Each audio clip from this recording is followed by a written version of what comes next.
Thiên Hùng dân nhị phép diệt điện áo sâu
Thiên Hùng bài linh in chia tay nghe cha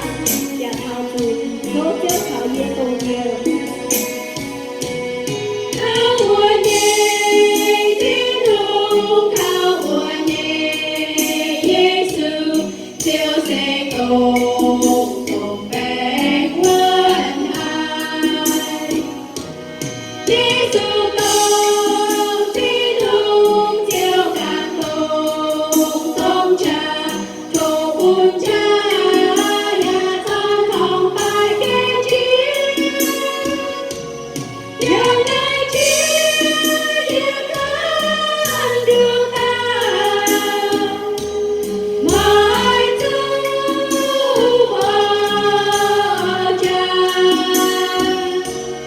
We're